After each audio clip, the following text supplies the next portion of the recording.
Hi guys, welcome back to my channel. So listen, I wanted to speak to you today about the subject of closure. You seem to hear that a lot. That's a big thing. People constantly need, closure. They need closure from, a failed relationship, or they need closure from a job that they walked away from. There's all types of, different reasons that people need closure. So I was reading, and I'm trying to do better, right, with reading. I kind of fell off a little bit. And so I've been just reading all different books, different subjects and everything lately. But I was reading a book over the weekend, and there was a situation where there was a lady, and she was in her 60s or something like that. She wasn't a young lady, and she may have been in her 50s, but she wasn't young. And she had been abandoned by her father as a child. She never, met her father. She did get the opportunity to meet him once or twice as an adult, right? But she never received closure. And so the book, jumping ahead, basically she goes to see her father, basically to get closure and to find out why it is that he abandoned her. And her father had already passed. And she kind of went downhill from there. And I remember thinking I really feel sorry for her. Because a lot of times we get stuck in situations because we're looking for closure.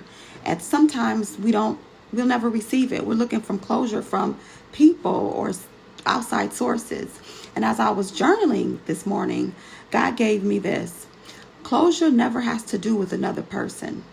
Closure is having the ability to reconcile one's own flaws with their strengths, then moving forward with a better understanding of how these opposites work together in your life and create opportunity. Okay, I'm going to repeat that. Closure never has to do with another person.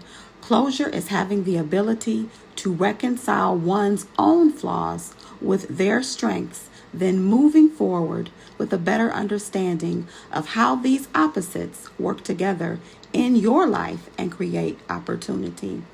And that's very important because if we don't realize that we have the capacity within ourselves to gain closure, then we'll hold ourselves up from other opportunities and other spaces that we're supposed to be thriving in because we're staying stuck, right? Looking for closure from outside sources. And a lot of times God doesn't allow us closure because he's not done with us in that area. He's still working with us in that area. So he doesn't give us closure in that area because we can constantly look to the other person or another person or an outside source, right? Instead of looking at our own self, instead of looking at our own flaws. It's so easy to point the finger.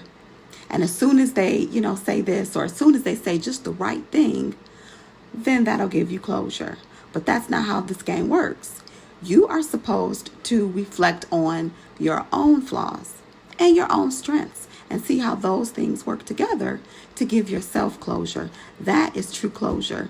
So if you're waiting, around for closure on a situation, don't wait another day for that. Don't wait another day.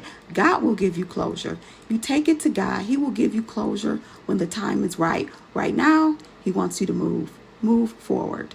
Have a good day.